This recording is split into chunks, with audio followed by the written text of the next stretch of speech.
PM Modi ने ढोल बजाया, इधर राहुल गांधी की खटाखट स्कीम की पोल कैसे खुल गई। हिमाचल में पेंशन वाले रो रहे, पंजाब में टैक्स बढ़ाया, इंडी गठबंधन ने कैसे पब्लिक की लुटिया डुबो दी। उस फैक्ट्री में पहुंच गए मोदी जो भारत के लिए गेम चेंजर साबित होगा क्या। आज सबसे पहले इसका चैप्टर।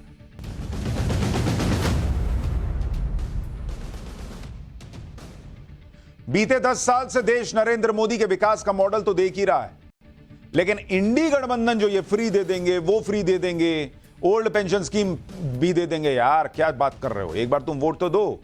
जाति की संख्या के हिसाब से सब बांट देंगे, यार तुम वोट तो दो।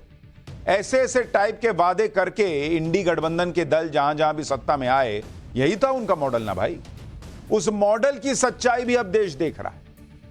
फ्री की कीमत क्या होती है अब देश समझ रहा है, और आज आपको विस्तार से दिखाऊंगा कि कैसे मोदी आज भी देश की रॉकेट बनी हुई इकोनॉमी के लिए और एनर्जी जुटा रहे हैं, ये रॉकेट और ऊपर जाए। और राहुल गांधी का खटाखट वाला मॉडल कैसे एक्सपोज होता चला जा रहा है। और ले लो खटाखट। अरे बॉस, खटाखट तो छोड़िए, यहां तो जो आना चाहिए अकाउंट में वो ही नहीं आ रहा, तो खटाखट वाला माल कहां से आएगा। क्योंकि इसी देश में एक राज्य का सीएम ऐसा है जो कहता है कि प्लीज थोड़ा इंतजार कर लीजिए, सैलरी 1 तारीख को नहीं मिल पाई क्योंकि पैसे कम है, खजाना खाली हो रहा है। एक राज्य का हाल यह है कि वो मोदी को तो महंगाई के लिए कोसता है, लेकिन खुद टैक्स बढ़ा रहा है। इंडी गठबंधन के राज्यों और नरेंद्र मोदी के मॉडल पर चलने वाले राज्यों का यही फर्क है, जो दिखाता है कि फटाफट खटाखट बोलने से कुछ नहीं होता। फटाफट खटाखट से आपको कुछ वोट तो एक्स्ट्रा मिल जाएंगे, लेकिन जब सरकार चलानी पड़ती है ना, तब होता है असली टेस्ट। और इस टेस्ट में ये हो गए फेल, क्योंकि किसी समस्या का कोई ठोस उपाय है नहीं, एक्शन प्लान है नहीं। नरेंद्र मोदी को ज्ञान देने के लिए पूरा है इनके पास, खुद करके दिखाने के लिए ज्ञान नहीं है क्या। जो लोग सिर्फ फटाफट करते रहते हैं और जाति की रट लगाए रहते हैं, उन्हें पीएम मोदी को देखना चाहिए कि वो आज भी क्या कर रहे हैं। वो भी चाहते तो फटाफट खटाखट और जाति की बात कर लेते, उन्हें कौन रोक रहा था। लेकिन उन्हें पता है कि ये सब देश की समस्याओं का सॉल्यूशन नहीं है। सॉल्यूशन ये है कि देश की तरक्की किस तरह से होगी, बाहर से निवेश कैसे आएगा। पीएम मोदी सिंगापुर गए हुए और वहां भी भारत के लिए भर के इन्वेस्टमेंट लाने के लिए मीटिंग पे मीटिंग कर रहा है। पीएम मोदी वहां गए तो इस सोच के साथ गए कि भारत में जितनी क्षमता है, उस क्षमता को देखकर भारत में कैसे कई सिंगापुर बनाए जा सकते हैं। यह है नरेंद्र मोदी का विजन। सुनिए पीएम मोदी को, फिर खटाखट वालों का हाल दिखाता हूं, और उस खटाखट ने पब्लिक का क्या हाल किया है वो भी दिखाता हूं। सिंगापुर केवल एक पार्टनर देश नहीं है, सिंगापुर हर विकासशील देश के लिए एक प्रेरणा। हम भी भारत में अनेकों सिंगापुर बनाना चाहते हैं, और मुझे खुशी है कि हम इस दिशा में मिलकर प्रयास कर रहे हैं। पीएम मोदी ने सिंगापुर में और क्या क्या किया जिससे भारत को फायदा होने वाला है, वो आगे बताऊंगा। लेकिन पहले यह देखिए कि जो लोग खटाखट वाली पॉलिटिक्स पिछले कुछ अरसे से कर रहे हैं, उन्होंने अपने अपने राज्यों का क्या हाल कर दिया है। क्योंकि हाल यह है कि राहुल गांधी ने जो खटाखट और फटाफट का फॉर्मूला दिया था, उससे तो हिमाचल प्रदेश जैसा एक छोटा सा राज्य भी कंगाली पे डूबता चला जा रहा है। हिमाचल प्रदेश के कंगाल होने की नौबत आ चुकी है, क्योंकि हिमाचल प्रदेश में पहली बार हुआ है कि सरकारी कर्मचारियों को 1 तारीख को सैलरी नहीं मिल पाई। इस महीने 1 तारीख की जगह पर 5 तारीख को जाकर सैलरी आई। लेकिन जो पेंशन पर निर्भर है, जिनका घर पेंशन से चलता है, वो तो आज भी सड़कों पर भटक रहे हैं। हिमाचल प्रदेश में अभी तक पेंशनधारियों को पेंशन नहीं मिल पाई। और ले लो ओल्ड पेंशन स्कीम। इसी मुद्दे पर आज शिमला में विधानसभा के पास पेंशनर्स ने जोरदार प्रदर्शन किया। Himachal Pradesh road transport corporation के पेंशनर्स इस प्रदर्शन में शामिल हुए। हाथों में तख्ती और बैनर लिए हुए थे जिस पर लिखा था कि पेंशन का स्थायी समाधान करो। सभी पेंशनर्स भाई भाई लेकर रहेंगे पाई पाई। कहां तो देश भर को सपना दिखाया जा रहा था कि खटाखट अकाउंट में पैसा आएगा। यहां जो अपना पैसा है वही आने के लिए लोगों को जो है सड़क पे उतरना पड़ रहा है। विधानसभा के बाहर प्रदर्शन करने वाले पेंशनर्स की डिमांड भी आपको बताता हूं। इनकी मांग यह है, इनकी डिमांड यह है कि पेंशन देने की एक फिक्स तारीख तय करो भाई। बकाया महंगाई भत्ता भी तो दो, बकाया मेडिकल खर्च भी तो दो। पेंशन लेने वाले सभी लोग बुजुर्ग हैं और इस उम्र में अक्सर बीमारियां हो जाती हैं। ऐसे में समय पर पेंशन ना मिलना और मेडिकल खर्च ना मिलने से पेंशनर्स परेशान हैं। सुनिए एक बार ये पेंशनर्स क्या कह रहे हैं। आपको इस महीने की पेंशन आई है खाते में? नहीं आई, अभी तक नहीं आई। मैसेज देखते रहते हैं कि भाई पेंशन कब आएगी। सरकार को ये जताना चाहता हूँ कि झूठ बोलना बंद कर दे। हमारा कुछ मिला नहीं, अभी तक कोई ड्यूज नहीं मिले। हम ऑलरेडी पेंशनर है सब, लेकिन एचआरटीसी के पेंशनर को ना तो कभी समय पर पेंशन मिलती है।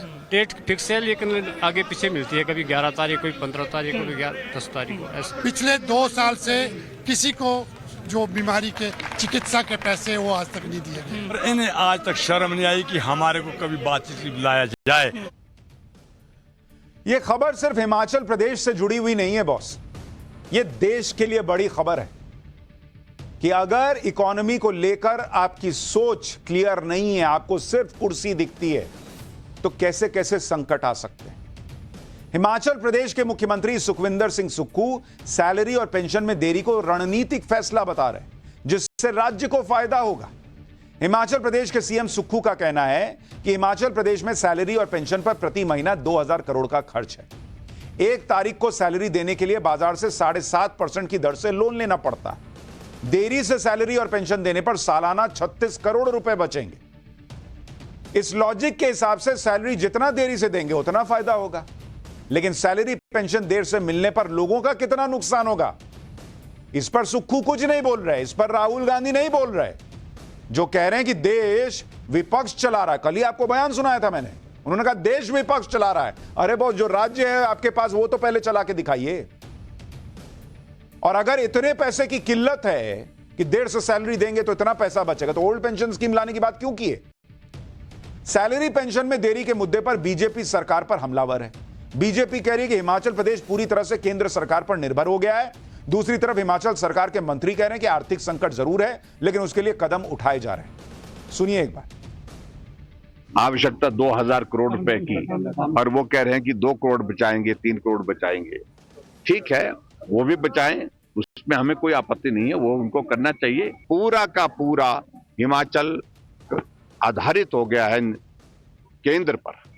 केंद्र का आरडीजी का पैसा है, रेवेन्यू डेफिसिट ग्रांट का पैसा आएगा तो सैलरी दे पाएंगे, और केंद्र से सेंट्रल टैक्सेस का शेयर आएगा तो जाकर के जो है पेंशन देगी। ये स्थिति निश्चित तौर से एक फाइनेंशियल संकट थोड़ा सा प्रदेश में ज़रूर है, और ख़ास करके जो हमारा रेवेन्यू डेफिशिएंट ग्रांट्स प्रदेश की कटी है उससे भी हमको नुकसान हुआ है, क्योंकि पहले करीबन 12,000 करोड़ रुपए मिलता था। अब 15वें वित्त आयोग के सिफारिश की वजह से वो मात्र 3,000 करोड़ रुपए रह जाएगा। वैसे ही जो हमारी बोरोइंग कैपेसिटी है उसके ऊपर भी कैप लगाया जा रहा है। तो इन सब चीज़ों की वजह से प्रदेश में ये समस्याएं हैं, मगर उसके लिए सरकार महत्वपूर्ण कदम भी उठा रही है। तो महत्वपूर्ण कदम यही है कि सैलरी और पेंशन देर से दे दो और थोड़ा पैसा बचा लो। ये कौन सा हिसाब हुआ बॉस? और वो जो पैसा था जो राहुल गांधी कह रहे थे कि खटाखट अकाउंट में आएगा, पूरे देश में देने वाले थे, इतना पैसा का प्लानिंग करके बैठे थे ना कि कहां से दूंगा खटाखट फटाफट। तो वही वाली प्लानिंग जो किए हुए थे उसी में से दें खटाखट फटाफट। कहां गया वो पैसा? जो पैसा था ये नहीं था, वो दीजिएगा कहां से? हिमाचल प्रदेश में सैलरी 5 तारीख को आई, पेंशन पर कह रहे हैं कि पेंशन 10 तारीख को आएगी। सवाल यह है कि जिस तरह का हाल हिमाचल प्रदेश जैसे राज्य का कर दिया गया, उसमें क्या गारंटी है कि आने वाले महीनों में सैलरी और पेंशन टाइम पर आ जाएगी? और जिसको दवा खरीदनी है वो 10 तारीख तक बैठा रहे, क्योंकि आपको जो है वो राज्य की स्थिति संभालने नहीं आ रही। इस महीने 5 तारीख को पैसे मिले, हो सकता है अगले महीने 10 तारीख को आप देंगे, कहेंगे कि हमको थोड़ा और पैसा बचाना है। वो आदमी क्या करेगा सैलरी और पेंशन वाला? हो सकता है कि उसके अगले महीने पैसे ना भी मिले, क्योंकि हालात तो कुछ ठीक लग नहीं रहे हैं। क्या भरोसा भाई क्या होगा अब? क्योंकि खुद हिमाचल के सीएम कह रहे हैं कि हालात 2027 तक ठीक होंगे, 2027 तक, और 2032 तक राज्य को सबसे ज्यादा तरक्की करने वाला राज्य बना देंगे। सीएम खुद कह रहे हैं कि आगे और भी कड़े फैसले लिए जाएंगे। यानी एक सपना दिखाकर सत्ता में आए, अब सपना दिखा रहे हैं कि 2032 तक राज्य को एकदम टॉप पे पहुंचा देंगे। सपना दिखाते रहो, चलता रहेगा काम। यही है राहुल गांधी का मॉडल। यह सब हुआ है खटाखट वाली पॉलिटिक्स की वजह से। यह सब हुआ है फ्री की रेवड़ी बांटने के चक्कर में। और हमने पाठशाला में आपको फैक्ट्स के साथ, डेटा के साथ बताया था कि बॉस हिमाचल का हाल कितना बुरा है, पंजाब का हाल कितना बुरा है। आरबीआई की रिपोर्ट कह रही है कि मत कीजिए ये फ्री वाला काम। लेकिन तब तो किसी को सुनना नहीं था। इस पॉलिटिक्स में जो हाल हिमाचल का हुआ, वैसी ही राह पर क्या पंजाब भी है, क्योंकि पंजाब में भी इंडी गठबंधन के साथ ही अरविंद केजरीवाल की पार्टी सरकार में है और पंजाब की आम आदमी पार्टी सरकार अब लोगों को महंगाई का झटका दे रही है। क्या मुफ्त वाली योजनाओं के लिए पैसा चाहिए जो आम जनता से टैक्स के नाम पर लिया जा रहा है? पंजाब सरकार ने दरअसल पेट्रोल और डीजल पर आज वैट बढ़ा दिया। पेट्रोल पर 61 पैसे प्रति लीटर वैट बढ़ा दिया पंजाब की सरकार ने और डीजल पर 92 पैसे प्रति लीटर वैट बढ़ा दिया। पिछले 2.5 साल में भगवंत मान सरकार ने तीसरी बार पेट्रोल डीजल की कीमत बढ़ाई। पेट्रोल डीजल पर वैट बढ़ाने से सरकार का राजस्व 545 करोड़ रुपए बढ़ जाएगा। 7 किलोवाट से नीचे के बिजली कनेक्शन पर मिलने वाले 3 रुपए प्रति यूनिट की सब्सिडी को भी खत्म कर दिया गया है। इससे पंजाब सरकार को प्रति महीने 2000 करोड़ रुपए का फायदा होगा। इसके अलावा पंजाब सरकार में बस का किराया भी 23 पैसे प्रति किलोमीटर बढ़ा दिया गया है। अब कोई इनसे पूछे, नरेंद्र मोदी ने महंगाई बढ़ाई है, नरेंद्र मोदी महंगा तेल बेच रहे हैं, नरेंद्र मोदी पेट्रोल डीजल की कीमत नहीं घटा रहे। अरे केंद्र सरकार तो कई बार घटा चुकी, आप क्यों वैट बढ़ा रहे हैं बताइए फिर। यानी पंजाब में महंगाई का करंट आम जनता को लगातार लग रहा है और पंजाब सरकार खुल के कह रही है कि इन फैसलों से पंजाब का रेवेन्यू बढ़ेगा और उससे पंजाब के लोगों को मुफ्त की सुविधाएं आसानी से पहुंचाई जा सकेगी। यह गजब का हिसाब है बॉस। मेरे से ही पैसा ले लो और उसके बाद कहो कि देखो ये तुमको मुफ्त में दिया ना। अरे बॉस, जो टैक्स दिया वो तो मैंने ही दिया, फिर मुफ्त का क्या दिए? आप खुद ना सोचिए कि मुफ्त वाली योजनाओं के लिए पैसा कहां से आ रहा है। आम जनता से ही टैक्स के रूप में पैसा ले रहे हैं और उसी पैसे से कह रहे हैं कि तुमको मुफ्त वाली योजना दे रहे हैं और वाहवाही लूट रहे हैं। गजब हिसाब है बॉस। इसी तरह कर्नाटक का हाल देखिए। यहां भी कांग्रेस ने झोली भर भर के मुफ्त के वादे किए थे, जिसे पूरा करने में सरकार के पसीने छूट रहे हैं। कर्नाटक का कुल खर्च 3,46,409 करोड़ रुपए। इसमें सैलरी, पेंशन और ब्याज पर 1,52,023 करोड़ रुपए खर्च हो रहे हैं। यानी कुल खर्च का 44% पैसा सिर्फ सैलरी, पेंशन, ब्याज में जा रहा है। साल 2023-24 में कर्नाटक में कांग्रेस की गारंटी स्कीम पर करीब 36,000 करोड़ रुपए खर्च हुए। इस बार यह गारंटी स्कीम पर 52,000 करोड़ रुपए खर्च होने का अनुमान है। 2023-24 में कर्नाटक सरकार ने कुल 85,000 करोड़ रुपए का कर्ज लिया और इस साल कर्नाटक सरकार की प्लानिंग है कि वो 1,05,000 करोड़ रुपए का कर्ज लेगी। यह है बॉस खटाखट वाली अर्थव्यवस्था। जो हाल कर्नाटक का हुआ वो हाल पंजाब में है। जो हाल हिमाचल का हुआ, क्या वही हाल उन राज्यों का भी होगा जिन राज्यों में जाकर इंडी गठबंधन वोट मांग रहा है? भाई हरियाणा में चुनाव है, महाराष्ट्र में चुनाव है, जम्मू कश्मीर में चुनाव है। इन राज्यों में इंडी गठबंधन जुटा है कि किसी तरह सत्ता मिल जाए। वहां भी बड़े बड़े वादे कर देंगे, ये देंगे, वो देंगे, ये देंगे, वो देंगे। फिर देखिए क्या होगा। कल राहुल गांधी जम्मू कश्मीर गए थे, आज महाराष्ट्र पहुंच गए। महाराष्ट्र में अभी चुनाव की डेट आई नहीं है, लेकिन राहुल गांधी ने इंडी गठबंधन के लिए चुनावी माहौल बनाना शुरू किया। पीएम मोदी की उस माफी का जिक्र करने लगे जो माफी पीएम मोदी ने छत्रपति शिवाजी महाराज की मूर्ति गिरने पर मांगी। पीएम मोदी ने शिवाजी महाराज की मूर्ति गिरने पर माफी मांगी, लेकिन साथ में यह सवाल भी उठाया था कि वीर सावरकर का अपमान करने वाले कब माफी मांगेंगे। आज राहुल गांधी महाराष्ट्र के दौरे पर थे, तो उम्मीद थी कि वो पीएम मोदी की तरह माफी मांगेंगे कि भाई मैंने सावरकर का अपमान किया, क्योंकि वो तो सावरकर को जो है डरपोक बोलते हैं, वीर तो बोलते नहीं है। लेकिन राहुल गांधी ने ऐसा कुछ नहीं किया। उल्टे राहुल गांधी पीएम मोदी की माफी का जिक्र करके अजीब बात कहने लगे कि मूर्ति गिरने पर तो पीएम मोदी को महाराष्ट्र के हर आदमी से माफी मांगनी चाहिए। यानी खुद तो सावरकर के अपमान पर माफी नहीं मांगेंगे, लेकिन जिस बात से पीएम मोदी का कोई दूर दूर तक लेना भी नहीं है, लेना देना भी नहीं है, उस पर पीएम ने माफी मांग ली, तो राहुल गांधी अब उल्टी ही बात करने लगे। सुनिए एक बार राहुल गांधी। प्रधानमंत्री जी ने किस कारण माफी मांगी? अलग अलग कारण हो सकते हैं। पहला कारण हो सकता है कि ये जो मूर्ति थी इसका कॉन्ट्रैक्ट आरएसएस के एक व्यक्ति को दी गई। पहला कारण यह हो सकता है। शायद प्रधानमंत्री जी कह रहे हैं कि नहीं, मैंने गलती की, मुझे ये कॉन्ट्रैक्ट आरएसएस के व्यक्ति को नहीं देनी थी, ये मुझे कॉन्ट्रैक्ट मेरिट पे देना था। शायद वो गलती हो सकती है। दूसरी गलती हो सकती है कि मूर्ति के बनने में भ्रष्टाचार हुआ, चोरी हुई। शायद प्रधानमंत्री इसके लिए माफी मांग रहे हैं। उनकी याद में आपने मूर्ति बनाई और आपने इतना भी ध्यान नहीं दिया कि वो मूर्ति खड़ी रहे। मैं आपको गारंटी देता हूं, कदम जी की जो मूर्ति बनी है ना, आप यहां 50, 60, 70 साल बाद आ जाइए, यहां आपको दिखेगी। प्रधानमंत्री को सिर्फ शिवाजी महाराज से माफी नहीं मांगनी चाहिए।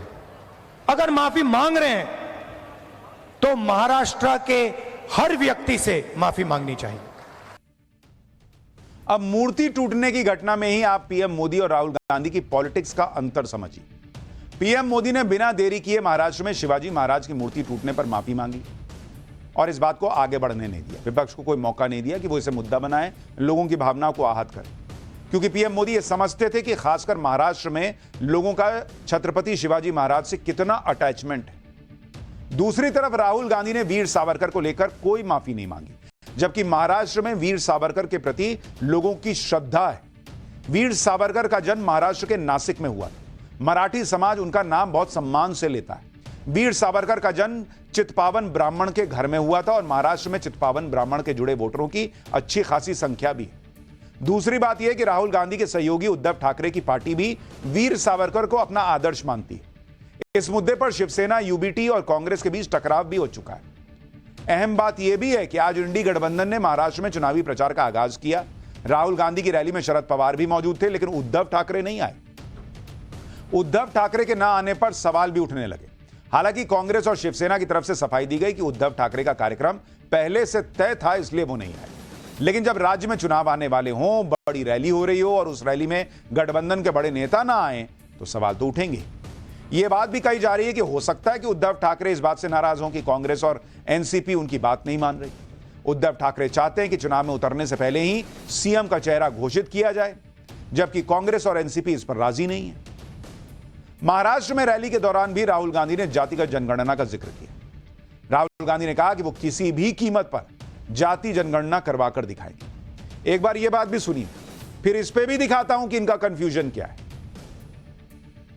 हमने दबाव डाला और कुछ दिन पहले कंफ्यूजन में आरएसएस कहती है कि हां, जाति जनगणना जरूरी है। अगर आप आज कह रहे हो कि जाति जनगणना जरूरी है, तो पिछले 6 महीने में आप क्या कह रहे थे? मैं आपको बता रहा हूं, पार्लियामेंट में हमने कहा है, पार्लियामेंट के फ्लोर में, लोकसभा में मैंने कहा है, कुछ भी हो जाए जाति जनगणना करवाएगी कांग्रेस पार्टी, करवाएगी, हमारा गठबंधन करवाएगा। जातिगत जनगणना पर राहुल गांधी लगातार बयानबाजी कर रहे हैं। वो इस मुद्दे के ब्रांड एम्बेसडर बनना चाहते हैं। लेकिन हमने आपको कल भी बताया था कि राहुल गांधी अपने शब्दों में जितना कॉन्फिडेंस दिखाते हैं उतना उनके एक्शन में नहीं होता। क्योंकि आप देखिए कि जिस तरह से बिहार में नीतीश कुमार ने जाति जनगणना कराकर पिछड़े वर्ग के लिए नीति बनाने का काम किया, वैसा काम राहुल गांधी कांग्रेस शासित प्रदेशों में नहीं करा पाए। हिमाचल प्रदेश, कर्नाटक, तेलंगाना तीनों ही कांग्रेस शासित राज्य हैं। जाति जनगणना पर कोई ठोस काम वहां हुआ ही नहीं है। जबकि राहुल गांधी अगर चाहते तो इन राज्यों में जाति जनगणना कराकर उसके आंकड़े जारी करके एक उदाहरण पेश कर सकते थे और यह बता सकते थे कि उनके लिए यह मुद्दा कितना इंपॉर्टेंट है। लेकिन राहुल गांधी तो कर्नाटक में ऑलरेडी होकर रखी हुई जाति जनगणना की रिपोर्ट आज तक सार्वजनिक नहीं करवा पाए। बॉस, चलिए हिमाचल में नहीं हुआ है, चलिए तेलंगाना में नहीं हुआ है, कर्नाटक में तो जाति जनगणना हो के रिपोर्ट रखी हुई है, उसको सार्वजनिक नहीं कर पा रहे। उतना तो करके दिखाइए, देश में कराएंगे। वही खटाखट वाला हिसाब है। अच्छा, जाति जनगणना की रिपोर्ट ऑलरेडी कर्नाटक में हो रखी है, सामने आ रखी है। राहुल गांधी कहते हैं जिसकी जितनी संख्या भारी उतनी उसकी हिस्सेदारी। तो बॉस कर्नाटक में लागू कर दें। कर्नाटक में सीएम से लेकर कैबिनेट तक में और जितने सरकारी दफ्तर हैं, सरकारी विभाग हैं, उसमें सब में जिसकी जितनी संख्या भारी उतनी हिस्सेदारी करके दिखा दें देश को। वहां किसने रोका? रिपोर्ट रखी हुई है बॉस। लेकिन बोलने और करने में फर्क होता है। बोलो कुर्सी पाओ, करने का देखा जाएगा बाद में। एक तरफ राहुल गांधी हैं जिनकी सियासी जिंदगी जाति जाति करने में, मोदी को कोसने में, कैसे कुर्सी मिले इसमें कट रही है। उधर नरेंद्र मोदी हैं जो इस उम्र में भी देश के लिए सब कुछ खपा रहे हैं। वो दुनिया में जहां जाते हैं ये सोचते रहते हैं कि कैसे देश के लिए इन्वेस्टमेंट ले आऊं, कैसे देश के लिए टेक्नोलॉजी ले आऊं, क्या ऐसा कर दूं कि भारत का फायदा हो जाए। यह है नरेंद्र मोदी। क्या ऐसा कर दूं कि कुर्सी बची रहे, ये नहीं, क्या ऐसा कर दूं कि देश का फायदा हो। सिंगापुर में पीएम मोदी ने यही किया। सिंगापुर के दौरे पर गए पीएम मोदी ने वहां बड़ी बड़ी कंपनियों के सीईओ से मुलाकात की, उन्हें भारत आकर बिजनेस करने का न्योता दिया। पीएम मोदी ने बताया कि भारत में aviation, energy, skill development, port, railway, industrial park, digital connectivity के एरिया में बड़ा स्कोप है बॉस, आइए आप लोग। पीएम मोदी ने बताया कि भारत में 100 से ज्यादा नए एयरपोर्ट और कई एयरलाइंस की जरूरत है निवेश के लिए, पूरा आसमान खुला है। पीएम ने सिंगापुर के टॉप कारोबारियों को बताया कि कैसे भारत तेजी से तरक्की कर रहा है, कैसे भारत जल्दी ही दुनिया की तीसरी सबसे बड़ी इकोनॉमी बनने वाला है।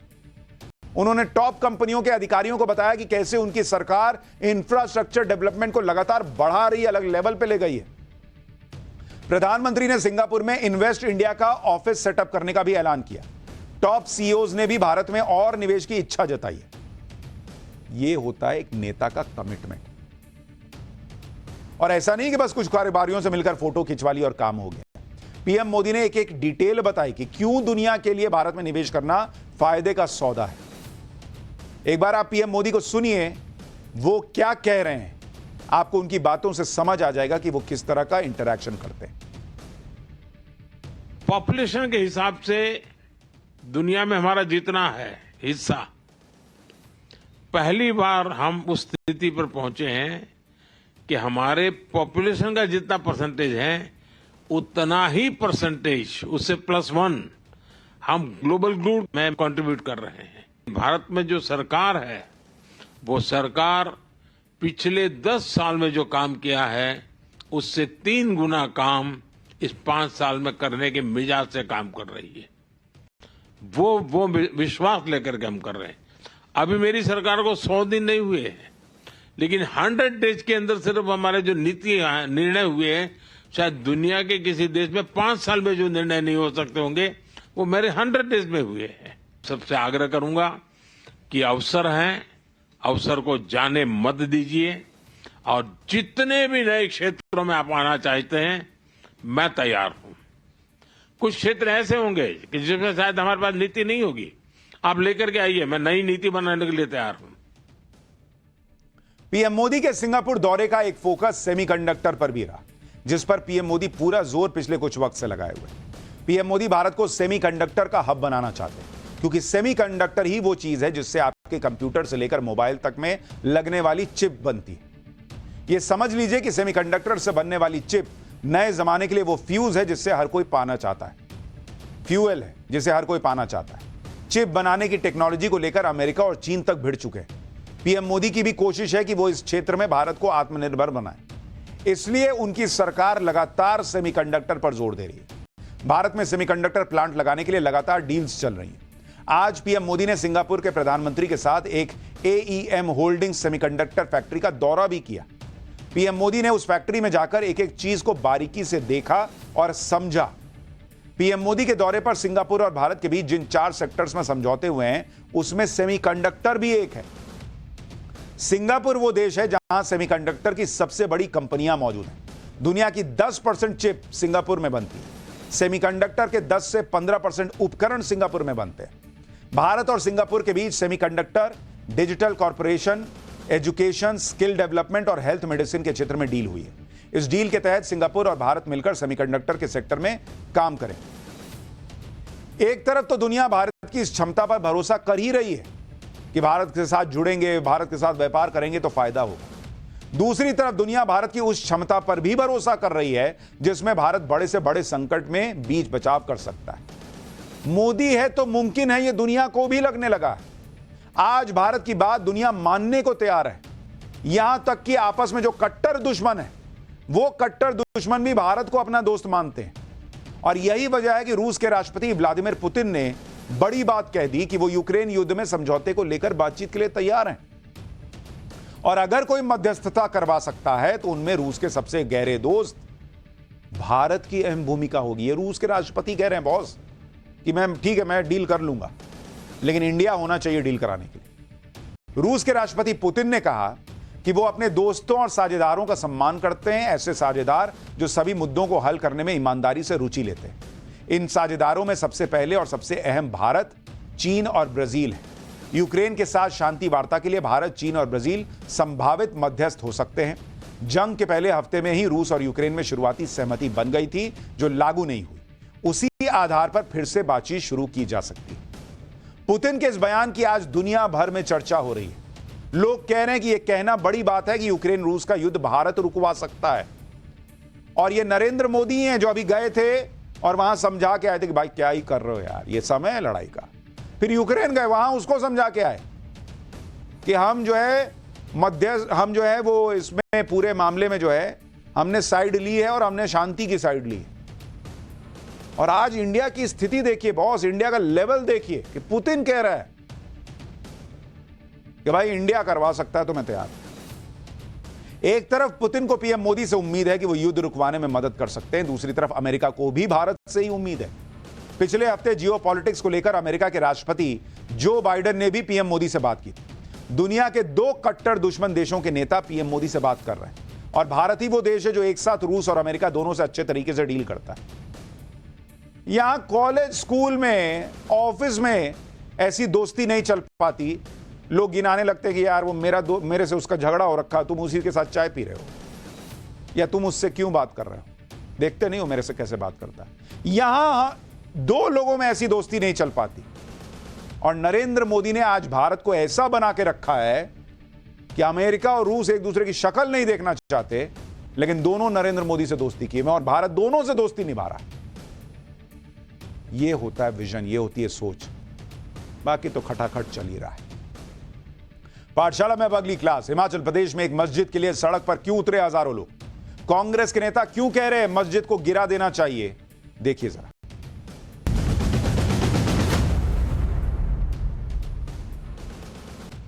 इंडी गठबंधन के राज्यों में एक आफत नहीं है बॉस। भाई हिमाचल प्रदेश में सिर्फ सैलरी का संकट थोड़ा ही है, वहां एक नया बवाल खड़ा हो गया है। शिमला की एक मस्जिद को लेकर हजारों लोग सड़क पर उतर गए। खुद कांग्रेस के नेता कहने लगे कि मस्जिद को गिरा देना चाहिए। मतलब भयंकर बवाल मचा हुआ है इस मस्जिद को लेकर। सैकड़ों लोग सड़क पर हैं। जब लोग बोल रहे हैं, मंत्री बोल रहे हैं, तो हिमाचल के सीएम के सामने धर्म संकट आ गया कि वो किसकी सुने, मस्जिद गिराएं या बचाएं, क्योंकि आरोप तो गंभीर लग रहे हैं कि एक फ्लोर की मस्जिद के ऊपर 4 फ्लोर खड़े कर लिए गए। लोग बवाल काट रहे हैं कि इस तरह से अवैध निर्माण क्यों हो रहा है भाई, इस तरह से अवैध निर्माण की मनमानी कैसे मिल गई, मस्जिद का विरोध क्यों हो रहा है और क्यों शिमला की जनता इसे गिराने की मांग कर रही है, वो आगे बताऊंगा।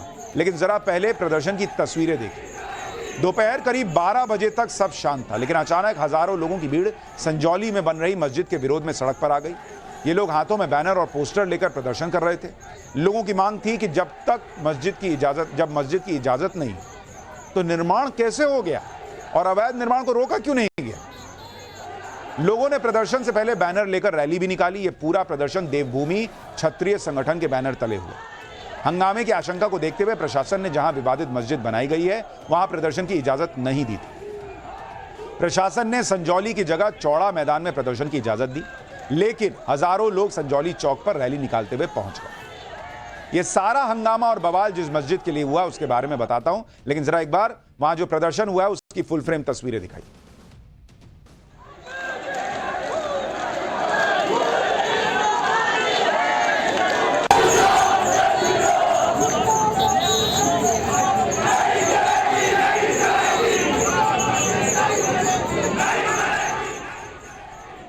दरअसल शिमला के संजौली की मस्जिद को गिराने के लिए आज भयंकर प्रदर्शन हुआ। यह वो इमारत है। आरोप है कि मस्जिद में अवैध निर्माण किया गया है और इसी वजह से इसे गिराने की डिमांड हो रही है। और सबसे बड़ी बात तो यह कि मस्जिद के खिलाफ कांग्रेस सरकार के मंत्री भी बोल रहे हैं। सुनिए हिमाचल प्रदेश के मंत्री अनिरुद्ध सिंह क्या कह रहे हैं। ये लीगल और इलीगल की बात है, सीधी बात है। 2010 से केस चल रहे हैं, बार बार नोटिस दिए जा रहे हैं, उसके बावजूद वो लोग बनाई जा रहे हैं। 4 मंजिल 5 मंजिल खड़ी कर दी है। बार बार जो है आ रहा है कि ये तो अवैध है, तो गिराओ। बिजली पानी दूसरों को काट देते हैं, हर किसी का बिजली पानी काट देते हैं। एक छज्जा बढ़ाने के लिए भी तो इतनी बड़ी बिल्डिंग बन गई है, तो उनका काटो। जब खुद सरकार के मंत्री बोल रहे हैं कि 2010 से केस चल रहा है, बार बार नोटिस दिया जा चुका है, फिर भी अवैध निर्माण नहीं रुक रहा, ऊपर से 4-5 फ्लोर खड़े कर दिए गए, तो अवैध निर्माण को गिरा देना चाहिए। यही बात वो लोग भी कह रहे हैं जो आज शिमला की सड़कों पर उतरे हुए थे। हालांकि पुलिस ने इन लोगों को रोक दिया और ढली टनल की तरफ भेज दिया, जहां पहुंचने के बाद हजारों लोगों के हुजूम ने नारेबाजी शुरू की। बैनर पोस्टर लेकर प्रदर्शन कर रहे लोगों का कहना था कि बिना वेरिफिकेशन के कई लोग शिमला में बस रहे हैं। इनमें से ज्यादातर बांग्लादेशी मुसलमान और रोहिंग्या हैं और यही वो लोग हैं जो अवैध रूप से मस्जिद बनवा रहे हैं। लोगों की मांग थी कि अवैध रूप से बनी मस्जिद को तुरंत गिरा दिया जाए। इससे पहले भी संजौली में बनी अवैध मस्जिद के विरोध में शिमला में प्रदर्शन हुआ था। हिंदू संगठनों के लोगों ने ही विरोध प्रदर्शन किया, लेकिन आज जिस तरह से लोगों की भीड़ आई उसकी उम्मीद नहीं थी। यानी लोगों की दो समस्याएं हैं, एक अवैध निर्माण मस्जिद के नाम पर और दूसरा उनका आरोप है कि रोहिंग्या और बांग्लादेशी मुसलमान वहां आकर बसते जा रहे हैं। सुनिए प्रदर्शन कर रहे लोगों की मांग क्या है, उसके बाद बताऊंगा इस मुद्दे पर हिमाचल प्रदेश में सियासत क्यों शुरू हो गई। ये मस्जिद इलीगल बनी है, ये टूटनी चाहिए जी। आप क्या कहेंगे? ये मस्जिद क्लियर है, जब विधानसभा में क्वेश्चन लगा है उसमें क्लियर कट किया गया है कि ये मस्जिद अवैध है। अवैध का मतलब है डोमिलिश होनी चाहिए। तो ये इलीगल जो मस्जिद बनी है संजौली में, उस चीज के लिए जो आज ये धरना प्रदर्शन हुआ है, डिमांड ये कि मस्जिद को गिराया जाए। सबसे पहले तो ये सबसे पहले ये पता किया जाए कि ये मस्जिद ये कैसे पास हुआ है। हमारी यही मांग है कि जितना मंजिल इसकी पास हुई है, चलो हम किसी धर्म के खिलाफ नहीं है, लेकिन जितनी मंजिल पास है और जो लोगों के साथ ये भद्दा कमेंट और भद्दी वो करते हैं वो ना की जाए। जिस तरह से विरोध प्रदर्शन पिछले कुछ दिनों में जोर पकड़ रहा था, शिमला पुलिस को आशंका तो थी कि आज कुछ बड़ा होने वाला है। ऐसे में संजौली इलाके को छावनी में तब्दील कर दिया गया। चप्पे चप्पे पर पुलिस के जवान तैनात थे। महिला पुलिसकर्मियों को भी खास तौर पर तैनात किया गया था। लेकिन इतनी भीड़ आएगी ये बहुत कम लोगों को उम्मीद थी। किसी भी आपात स्थिति से निपटने के लिए पुलिस भी तैयारी करे बैठी थी। पुलिस ने इस तरह से तैयारी की थी जैसे दंगाइयों को रोकने के लिए की जाती है। हालात किस हद तक जा सकते हैं उसको लेकर पुलिस की तैयारी पर यह रिपोर्ट देखिए। इस तरह हजारों की संख्या में हिंदू संगठन के लोग यहाँ पे इकट्ठा हुए, तो आप देख सकते हैं भारी संख्या में पुलिस को यहाँ पे डिप्लॉय किया गया है। आप देख सकते हैं यहाँ पर पुलिस जो है भारी संख्या में यहाँ पे डिप्लॉय की गई है, ताकि जो है क्योंकि माहौल काफी तनावपूर्ण यहाँ पे हो गया है। भारी संख्या में हिंदू संगठन के लोग यहाँ पे जमा हुए हैं और उनकी एक ही डिमांड है कि जल्द से जल्द जो है मस्जिद को हटाया जाए। ये देख सकते हैं आप, भारी संख्या में यहाँ पे पुलिस को भी डिप्लॉय किया गया है। सुरक्षा को मद्देनजर देखते हुए आप देख सकते हैं पूरा हिंदू संगठन जो यहाँ पे जमा हुआ है। एक ही डिमांड इनकी है कि जिस तरह मस्जिद को अवैध तरीके से बनाया जाए उसे जल्द से जल्द ध्वस्त किया जाए। जब इस मस्जिद के बारे में खुद कांग्रेस सरकार के मंत्री सीधे कह रहे हैं कि यह धर्म का मामला नहीं है, वैध और अवैध निर्माण का मामला है और अगर मस्जिद अवैध है तो उसे गिरा देना चाहिए, तो इस मसले पर मस्जिद के लोग और सरकार क्या कह रहे हैं वो भी आपको देखना चाहिए। मस्जिद पक्ष कह रहा है कि यह मस्जिद 1947 से, सरकार का कहना है कि 2012 में अवैध निर्माण शुरू। मस्जिद पक्ष का कहना है कि पहले लोग बाहर नमाज पढ़ते थे। सरकार का कहना है कि मस्जिद को 30 से 35 नोटिस भेजे गए। मस्जिद पक्ष के मुताबिक अंदर नमाज पढ़ने के लिए एक्स्ट्रा फ्लोर बनाए। सरकार का कहना है कि अवैध निर्माण रोकने के लिए नोटिस भेजे गए थे। मस्जिद पक्ष कह रहा है कि जमीन वक्फ बोर्ड की है। सरकार का कहना है कि जमीन सरकार की। मस्जिद पक्ष कह रहा है कि 2 फ्लोर तो बन चुके हैं। सरकार कह रही है कि अवैध निर्माण नहीं रोक रहे हैं। मस्जिद अवैध निर्माण जो है वो रोक रहे हैं। मस्जिद पक्ष कह रहा है कि मामला कोर्ट में है। सरकार का कहना है कि 44 बार सुनवाई हो चुकी है। यानी इस मामले में हिमाचल प्रदेश सरकार यह मान रही है कि मस्जिद में अवैध निर्माण किया गया है। इसी अवैध निर्माण के विरोध में आज शिमला में प्रोटेस्ट हुआ। हिमाचल सरकार के मंत्री तो खुलकर कह रहे हैं कि प्रदेश में जमात वाले आ रहे हैं, बांग्लादेशी आ रहे हैं। ये कैसे हालात हो गए हैं प्रदेश में? सुनिए कांग्रेस के ही मंत्री का बयान, फिर बताऊंगा क्या सीएम सिक्कू को पता ही नहीं कि उनके मंत्री क्या बयान दे रहे हैं। ये कैसी स्थिति उत्पन्न हो रही है प्रदेश में? जो रोज नए लोग आ रहे हैं, जमात वाले आ रहे हैं, कहीं आ रहे हैं जिनका अता पता ही कोई नहीं। क्या ये रोहिंग्या मुसलमान है? मैं खुद अध्यक्ष महोदय 1-2 जनों को जानता हूं जो बांग्लादेश से आए हैं, उसकी वेरिफिकेशन होनी चाहिए। मैं इस सदन में आपके माध्यम से मुख्यमंत्री महोदय को बोलूंगा। अभी इस स्थिति में 190 का उल्लेख किया गया यहाँ पे, 190 लोग हैं जो रजिस्टर्ड है, तो 1900 कैसे हो गए सर? आप किसी भी बाजार में चले जाइए, चाहे संजौली बाजार चले जाइए, चाहे ढली चले जाइए, कसुमटी चले जाइए, लक्कड़ बाजार चले जाइए सर, जगह जगह पे लोगों के चलने की जगह नहीं है। मैं आपसे मांग करता हूं कि इसको जो हटाया जाए, 190 लोगों की वेरिफिकेशन करी जाए। सुना आपने, हिमाचल प्रदेश की कांग्रेस सरकार के मंत्री ये बात मान रहे हैं, आरोप लगा रहे हैं कि रोहिंग्या बांग्लादेशी आकर बस गए वहां। विधानसभा में बता रहे हैं कि हिमाचल प्रदेश में अवैध तरीके से लोग आ रहे हैं। लेकिन मुख्यमंत्री सुक्खू कह रहे हैं कि सरकार के किसी मंत्री ने ऐसी बात ही नहीं की। सुनिए सीएम सुक्खू को, फिर आगे की बात बताता हूं। देखिए, कोई भी सरकार का मंत्री ने ऐसा बयान नहीं दिया होगा। प्रदेश में सभी नागरिक एक समान है। प्रदेश में सभी का धर्मों का सम्मान है और मैं ये कह सकता हूँ कि जो भी कानून व्यवस्था को अपने हाथ में लेगा, हमारी सरकार कड़ाई से उसका पालन करेगी। कानून व्यवस्था को हाथ में लेने का किसी के पास कोई अधिकार नहीं है। यानी सुक्खू सरकार के मंत्री बोल रहे हैं कि मस्जिद को हटाओ। मुख्यमंत्री सुक्खू को ये सुनाई नहीं दे रहा है शायद, और सुनाई भी कैसे दे, क्योंकि जब मंत्री अनिरुद्ध विधानसभा में मस्जिद और हिमाचल प्रदेश में घुसपैठियों को आने का मुद्दा उठा रहे थे, तो सोशल मीडिया पर लोग दावा कर रहे हैं कि उस समय सीएम सुक्खू सोते दिखाई दिए। यह तस्वीर बड़ी वायरल हो रही है जिसमें दावा है लोगों का कि विधानसभा में मुख्यमंत्री सुक्खू सो रहे थे। अब कुछ लोग कह रहे हैं कि यह उसी वक्त की तस्वीर है जब अनिरुद्ध मस्जिद और अवैध घुसपैठ पर बोल रहे थे, लेकिन इसको वेरीफाई अभी करना बाकी है। सोशल मीडिया पर लोगों का दावा है। सवाल यह है कि क्या जब मस्जिद का अवैध तरीके से निर्माण हो रहा था तो क्या तब भी सीएम सुक्खू सो रहे थे? अपनी ही सरकार के खिलाफ मोर्चा खोलने वाले मंत्री अनिरुद्ध ने हिमाचल प्रदेश में अवैध घुसपैठ को लेकर बड़ा आरोप लगाया। अनिरुद्ध ने विधानसभा में कहा कि संजौली बाजार में औरतों का चलना मुश्किल हो गया है। ऐसे ऐसे कमेंट पास होते हैं जिसका मैं व्यक्तिगत गवाह हूं। आज ड्रग्स का कारोबार हो रहा है, चोरियां हो रही हैं, लव जिहाद जो सबसे बड़ी बात है, लड़ाई झगड़े हो रहे हैं। क्या हमारे स्थानीय लोगों ने शुरू किए हिंसा? हिमाचल प्रदेश के मंत्री अनिरुद्ध ने विधानसभा के अंदर बहुत ही गंभीर बातें कही और जनता भी इसी वजह से सड़कों पर प्रोटेस्ट कर रही है। एक ग्राउंड रिपोर्ट देखिए।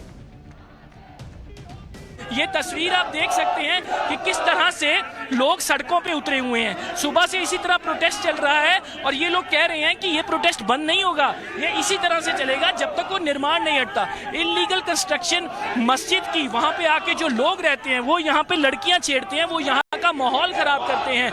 ये दिक्कत है इन लोगों को। ये कोई पॉलिटिकली मोटिवेटेड प्रोटेस्ट नहीं है। ये लोग सारे लोकल्स हैं, ये इस सिचुएशन के पीड़ित हैं। इन्होंने पुलिस में भी रिपोर्ट करवाई कई बार। हिमाचल प्रदेश में ये आरोप लगते हैं कि वहां डेमोग्राफी चेंज हो रही है। इसके लिए आबादी बढ़ने के आंकड़ों को दिखाया जाता है कि किस तरह से वहां जनसंख्या का बदलाव हो रहा है। उसी आधार पर दूसरे बदलावों का भी दावा होता है। दरअसल 2001 से 2011 के बीच हिमाचल प्रदेश में हिंदू आबादी 12.63% की दर से बढ़ी, जबकि 2001 से 2011 के बीच मुस्लिम आबादी 25% से ज्यादा की रेट से बढ़ी।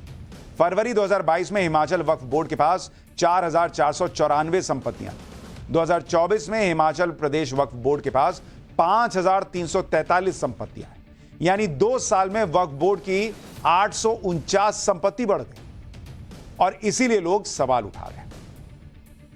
पाठशाला में अब अगला चैप्टर, आदमखोर भेड़ियों के आतंक का चैप्टर। योगी के शूटर्स पहुंच गए भेड़ियों के पास। देखिए आगे फिर क्या हुआ। यूपी में बच्चों का शिकार करने वाला आदमखोर लंगड़ा भेड़िया निकला क्या, और शूटर से बचते भेड़िए क्या अब यूपी के दूसरे हिस्सों में आतंक मचाने लगे हैं? अब इसका चैप्टर।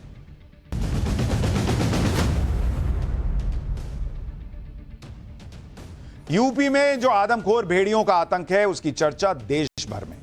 एक पुरानी कहावत है कि शेर जब आदमखोर हो जाए तो उसे गोली मार देनी चाहिए।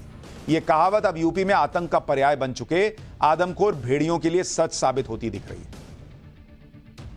क्योंकि पिछले 1.5 महीने में 9 बच्चों समेत 10 लोगों का शिकार कर चुके ये भेड़िए आदमखोर हो चुके हैं। इसलिए मुख्यमंत्री योगी आदित्यनाथ के आदेश पर 9 शार्प शूटर्स की टीम इन आदमखोरों का आतंक खत्म करने के लिए पहुंच गई। इन आदमखोरों का आतंक ऐसा है कि अब बात निगरानी, पटाखों, पिंजड़ों और ट्रैंकुलाइज करने से आगे बढ़कर सीधे गोली मारने तक जा पहुंची है। और आदमखोर भेड़ियों का आतंक खत्म करने के लिए बहराइच के गांव में शार्प शूटर्स मोर्चा संभाल चुके हैं। शूटर्स की टीम को भेड़ियों के लोकेशन मिल चुके हैं कहा जा रहा है, जिसके बाद भेड़ियों की घेराबंदी करनी शुरू कर दी गई और अब भी अगर भेड़िए पिंजड़े में बंद नहीं हुए तो उनका एनकाउंटर तय माना जा रहा है। शार्प शूटर्स किस तरह बहराइच में आदमखोर भेड़ियों के आतंक को खत्म करने के लिए ऑपरेशन चला रहे हैं, उस पर ग्राउंड जीरो से हमारे सहयोगी की एक रिपोर्ट देखिए। फिर आपको आदमखोर भेड़ियों की मांद की एक्सक्लूसिव तस्वीरें दिखाऊंगा कि ये कहां छुपे बैठते हैं। घाघरा नदी के किनारे के गांव में मौजूद है। यहाँ ऑपरेशन भेड़िया जो है वो चलाया जा रहा है। आप देख रहे हैं आगे आपको डीएफओ नजर आएंगे। वन विभाग की टीम यहाँ पर मौजूद है। शूटर्स बुला लिए गए हैं।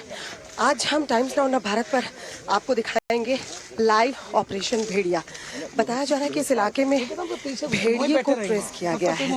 दरअसल कई बार ड्रोन उड़ाए गए इस इलाके में और ड्रोन की तस्वीरों में भेड़िया कैद भी हुआ है। टीम हरकत में आई है और इस वक्त देखिए हम एक एक तस्वीर को कैप्चर कर रहे हैं। शूटर्स आपको नाव में नजर आ रहे हैं। 6 शूटर्स बताया जा रहा है कि 9 शूटर्स में से 6 शूटर अभी इस वक्त ग्राउंड पर मौजूद है और यहाँ से ये जो नाव में सवार होकर आगे की ओर बढ़ेंगे। तैयारियां पूरी कर ली गई हैं। उधर दूर तक जहां तक आपकी नजर जा रही है बताया जा रहा है इलाके को जो है वो घेरा गया है और जाल लगाकर एक तरफ से जाल लगाकर तैयारी है और इधर से टीम जो है शूटर्स की वो जाएगी। भेड़िया कहीं बीच में ट्रेस हुआ है तो अब दरअसल एक तरफ से शूटर्स की टीम मौजूद रहेगी जो भेड़िए को निशाना बनाएंगे और जब भेड़िया दूसरी तरफ भागने की कोशिश करेगा तो वो जाल में फंसेगा। यानी दूसरी टीम नदी के ठीक उस छोर पर आपको नजर आएगी जब हम आगे जाएंगे। जब टीम हरकत में आई है तो आप समझ सकते हैं कि ऑपरेशन भेड़िया जो है वो लगभग कामयाब होने की स्थिति में, क्योंकि दावा किया जा रहा था कि जल्द से जल्द भेड़िए को पकड़ लेंगे। अब तो पकड़ने की बात भी नहीं है, अब सीधे तौर पर ऑर्डर्स दे दिए गए हैं कि देखते ही गोली मारो अगर ट्रैंकुलाइज नहीं किया जा सकता है। और ये टीम निकलती हुई आपको नजर आ रही है टाइम्स नाउ भारत के कैमरे में। बहराइच में आदमखोर भेड़ियों के आतंक के बीच उनके ठिकानों का भी पता चल गया है। आज टाइम्स नाउ भारत की टीम जान जोखिम में डालकर ऐसी जगह पहुंची जहां भेड़ियों की कई मांद होने का दावा किया गया। इसके लिए हमारी टीम को नदी पार करनी पड़ी और जोखिम भरा सफर तय करने के बाद नदी के किनारे भेड़ियों की मांद मिली। ये मांद करीब 6 फीट गहरी थी और इसमें कुछ निशान भी दिखाई दिए जिनके भेड़ियों के पंजों के निशान होने की आशंका जताई जा रही। आदमखोर भेड़ियों की मांद से हमारे सहयोगी की रिपोर्ट देखिए, फिर आपको बताऊंगा आखिरकार भेड़ियों की लोकेशन और ठिकाने की जानकारी मिलने के बाद भी अब तक उन्हें पकड़ा क्यों नहीं जा सका। नव भारत की टीम आज उस एरिया में, उस इलाके में पहुंची है जहां सबसे ज्यादा भेड़िया होने के दावे किए जा रहे हैं। जाहिर सी बात है ज्यादा भेड़िया यानी उनकी मांदे भी इसी आसपास के इलाकों में होगी। तो आज हम आपको उनकी मांदों पर लेके जाएंगे। ये वो जगह है जहां पर सबसे पहले जो है वो ड्रोन उड़ाकर उन भेड़ियों को ट्रैक किया गया था। तो यहीं पे जहां पे मैं इस वक्त मौजूद हूं, भेड़ियों को ट्रैक करने के लिए टीमें जो है लगातार पहुंचती थी। तो लोगों का दावा है कि इस इलाके में कई सारी मांदे हैं। हम आपको एक ऐसी ही मांद के पास लेके चलते हैं। कहा जाता है कि अभी चूंकि बारिश का मौसम है तो और इतनी ज्यादा एक्टिविटी इस इलाके में हुई कि भेड़िया जो है इन मांदों से निकल चला गया है। लेकिन ये जो तस्वीर आपको दिखाई दे रही है, जो गाँव वाले हैं उनका दावा है कि ये भेड़िए की मांद हो सकती है। आप भाई साहब आप यहीं रहते हैं? पानी को भी क्रॉस कर जाते हैं ये भेड़िए? क्या पानी पैर आता सर दे। अच्छा हाँ, ये तैर जाएंगे इसको? सर दे पैर ही है वो। तो कह रहे हैं ये पानी को तैर जाते हैं, तैर कर जो है वो पहुंचते हैं ऐसे मांदों में। देखिए निशान भी कुछ पैरों इनके जो है घुटनों के, यहाँ देखिए एक बार दिखाएं तो यहाँ पे कुछ निशान भी पंजों के दिखाई दे रहे हैं। हालांकि ये भेड़िए के है या नहीं ये बहुत दावे के साथ मैं नहीं कह पाऊंगा, लेकिन लोगों का जरूर दावा है कि ये भेड़िए के निशान हो सकते हैं, क्योंकि कई बार इस इलाके में भेड़िए आए हैं और जिस तरह से जो ग्रामीण है यहाँ मौजूद वो भी कह रहे हैं कि भेड़िए इस इलाके में रहते हैं। टाइम्स नाउ नव भारत की टीम आज उस एरिया में, उस इलाके में पहुंची है जहां सबसे ज्यादा भेड़िया होने के दावे किए जा रहे हैं। जाहिर सी बात है ज्यादा भेड़िया यानी उनकी मांदे भी इसी आसपास के इलाकों में होगी। तो आज हम आपको उनकी मांदों पर लेके जाएंगे। ये वो जगह है जहां पर सबसे पहले जो है वो तो आप देख रहे हैं ये वो जगह है जहां पर दावा किया जा रहा है कि भेड़िया आते होंगे, इसके पीछे छुपते होंगे। कुछ मांद कहा जा रहा है 6 फीट की हैं, कुछ छोटी हैं जैसे ये दिख रही है। आदमखोर भेड़ियों की मांद का भी पता चलने की बात है। कई बार उनकी सटीक लोकेशन भी पता लगाने की बातें आ रही हैं। गांव वाले बार बार भेड़ियों के दिखने का दावा कर रहे हैं। आज तो गांव वालों ने भेड़ियों के कुछ वीडियो भी शेयर किए, लेकिन इसके बावजूद आदमखोर भेड़िए अब तक पकड़ में नहीं आए हैं। जबकि वन विभाग के साथ ही पुलिस, राजस्व विभाग और पंचायत की टीमें आदमखोर भेड़ियों की तलाश में जुटी हैं। जिसके बाद सवाल उठ रहे हैं कि आखिर हमला करने के बाद भेड़िए कहां चले जा रहे हैं, पकड़ में आ क्यों नहीं रहे। इसकी वजह भी आपको समझनी चाहिए। पहली वजह है कि जहां शिकार किया वहां वो दोबारा नहीं गए। 21 अगस्त की रात को भेड़िए ने बीघा गांव में बच्चे को उठाने की कोशिश की, सफल नहीं हुई। हालांकि कुछ घंटों के बाद गांव के दूसरे किनारे से भेड़िया एक बच्ची को उठा ले गया, लेकिन इसके बाद इस गांव पर भेड़ियों ने दोबारा हमला नहीं किया। ऐसा ही दावा उन गांवों के लोग भी कर रहे हैं जहां भेड़िया बच्चों के शिकार कर चुका है। इन सभी गांवों में भेड़िए का दोबारा हमला नहीं हुआ है, यानी भेड़िया हर शिकार के बाद गांव बदल रहा है। दूसरी वजह, वन विभाग का सर्च ऑपरेशन दिन में ज्यादा चल रहा है, जबकि भेड़ियों के हमले रात के वक्त हो रहे हैं। तीसरी वजह, ड्रोन कैमरों से लगातार निगरानी नहीं हो पा रही। कुछ देर ड्रोन उड़ाने के बाद वन विभाग की टीम दलील देती है कि बैटरी डाउन हो गई। इसी तरह रात के वक्त ड्रोन कैमरों की मदद से सर्च ऑपरेशन नहीं हो पा रहा। वन विभाग की टीम की दलील है कि ज्यादा गर्मी की वजह से थर्मल इमेजिंग वाले ड्रोन कैमरे ओवरहीट होकर बंद हो जा रहे हैं। चौथी वजह, वन विभाग और गांव वालों के बीच तालमेल की कमी है। गांव वालों का आरोप है कि भेड़िया दिखने की जानकारी देने के बाद भी वन विभाग की टीम तुरंत एक्शन नहीं लेती।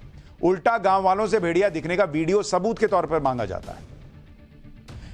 कहा जा रहा है कि बहराइच में जिस आदमखोर भेड़िए ने आतंक फैलाया है वो लंगड़ा भेड़िया है, जो हर गुजरते दिन के साथ और भी ज्यादा खूंखार और हिंसक होता जा रहा है। वाइल्ड लाइफ एक्सपर्ट्स ने इसकी जो एक वजह बताई, उसके मुताबिक उनका कहना है कि भेड़िए अक्सर झुंड में रहते हैं, और पाठशाला में हमने आपको बताया था कि इस झुंड के लीडर को अल्फा मेल कहा जाता है। लेकिन जब झुंड का कोई दूसरा भेड़िया अल्फा यानी लीडर को चैलेंज करता है तो दोनों के बीच लड़ाई होती है। इस लड़ाई में जो भेड़िया हार जाता है उसे झुंड छोड़ना पड़ता है।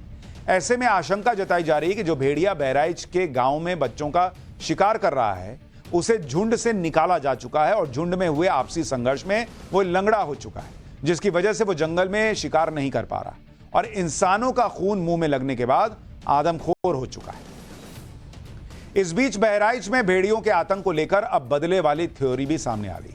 वाइल्ड लाइफ एक्सपर्ट्स के मुताबिक करीब 20-25 साल पहले यूपी के ही जौनपुर और प्रतापगढ़ जिलों में भेड़ियों के हमलों में 50 से अधिक बच्चों की मौत हुई थी। जांच के बाद पता चला कि कुछ बच्चों ने नदी के किनारे बनी भेड़ियों की मांद में घुसकर उनके 2 बच्चों को मार दिया था, जिसका बदला लेने के लिए भेड़ियों ने इंसानों पर हमले किए थे। वन विभाग के ऑपरेशन के दौरान उस वक्त भी कुछ भेड़िए पकड़े गए, लेकिन आदमखोर जोड़ा वन विभाग की टीम से बचता रहा और बच्चों पर हमले जारी रहे। उस वक्त भी आदमखोर हो चुके भेड़ियों को गोली मार दी गई थी, जिसके बाद भेड़ियों के हमले की घटनाएं बंद हो गई। वाइल्ड लाइफ एक्सपर्ट्स के मुताबिक भेड़ियों के हमले का कुछ ऐसा ही पैटर्न बहराइच में भी दिख रहा है, जहां इसी साल जनवरी-फरवरी में भेड़ियों के 2 बच्चे ट्रैक्टर से कुचलकर मर गए थे। उसके बाद से ही बहराइच में भेड़ियों के हमले शुरू हुए और इंसानी खून मुंह में लगने के बाद भेड़िए आदमखोर हो गए। यानी तरह तरह की बातें जो हैं वो चर्चा का विषय बनी हुई। इधर अभी बहराइच में आदमखोर भेड़ियों का आतंक खत्म नहीं हो पाया कि यूपी के कौशाम्बी और बाराबंकी में भी भेड़ियों के खौफ की एंट्री हो गई। दावा किया जा रहा है कि पिछले कुछ दिनों में भेड़िए कौशाम्बी में 1 बच्चे समेत 3 लोगों पर हमले कर चुके हैं। कौशाम्बी के गांव में खेतों के पास 3 भेड़िए देखे जाने का दावा किया गया, जिसका एक वीडियो भी वायरल हो रहा है। लोगों पर हमले और भेड़ियों का वीडियो वायरल होने की वजह से लोग दहशत में आ गए, जिसकी वजह से कुछ गांव वालों ने भेड़िया समझकर एक सियार को पीट कर मार डाला। उधर बाराबंकी में भी एक बच्ची पर भेड़िए के हमले का मामला सामने आया। इसके बाद वहां भेड़िए की ऐसी दहशत फैल गई कि बच्चों ने स्कूल जाना तक बंद कर दिया है। भाई वो डरे हुए हैं। लेकिन अब चूंकि शूटर्स पहुंचे हैं और माना जा रहा है कि भाई शूटर्स को आइडिया तो लग गया है कि इसी एरिया में होगा भेड़िया, तो आज या कल तक में कुछ बड़ी कामयाबी मिल सकती है। लेकिन भेड़ियों को मारने में बड़ी कामयाबी मिले न मिले, मेडिकल साइंस में एक बड़ी कामयाबी मिली है। पाठशाला में अब अगली क्लास, 15 मिनट में चश्मा हमेशा के लिए उतरवा देने वाली दवा आ गई क्या? भारत की एक दवा कंपनी ने कैसे पूरी दुनिया को हिला दिया, अब इसका चैप्टर।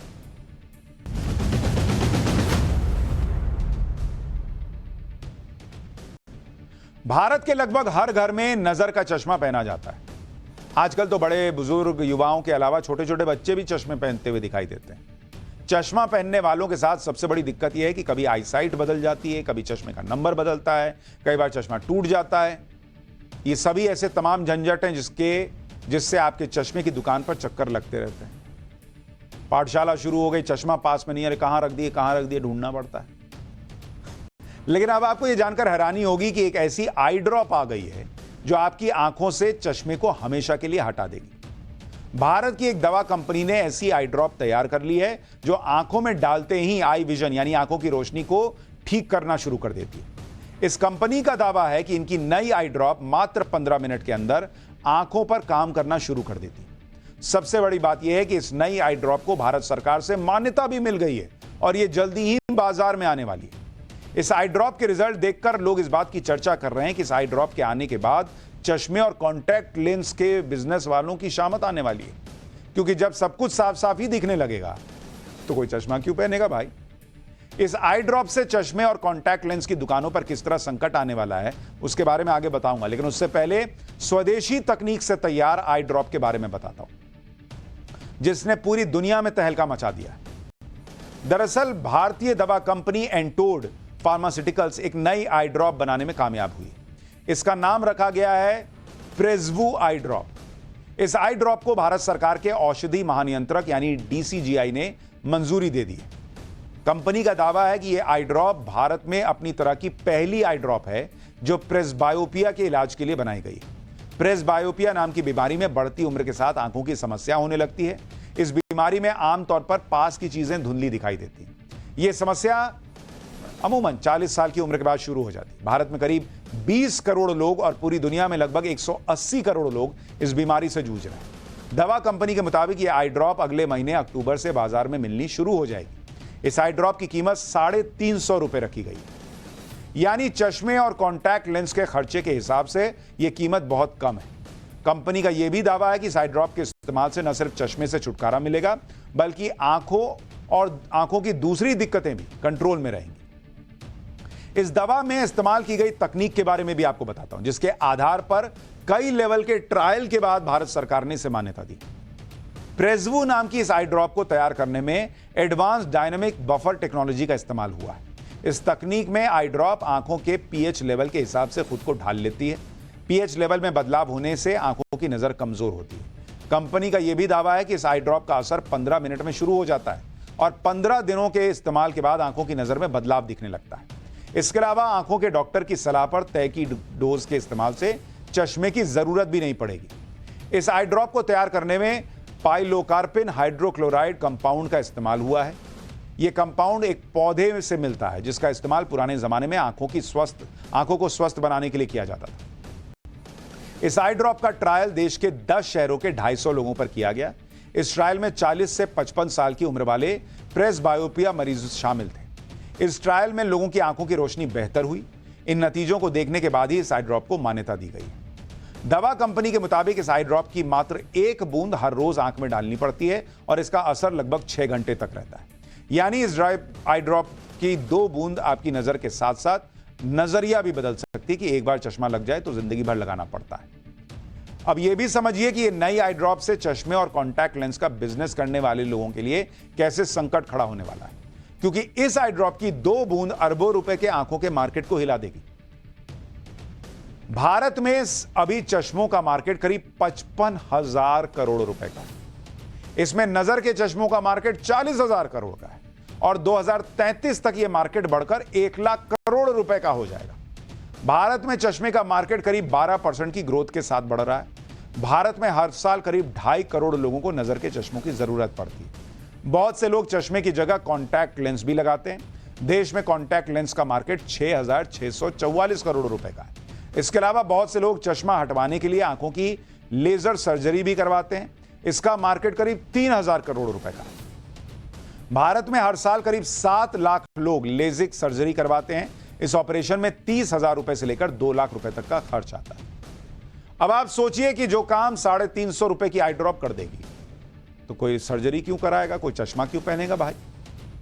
तो अब इसीलिए बड़ा हंगामा हो रहा है कि भाई ये तो क्रांतिकारी काम हो गया। अब आपको इस आई ड्रॉप से साफ साफ दिखेगा नहीं दिखेगा ये तो आपको पता चल ही जाएगा, लेकिन देश और दुनिया की खबरों को झूठ के धुंधलेपन से हटकर साफ देखना है तो फिर पाठशाला है ही, उसमें तो कोई आई ड्रॉप की जरूरत नहीं पड़ती।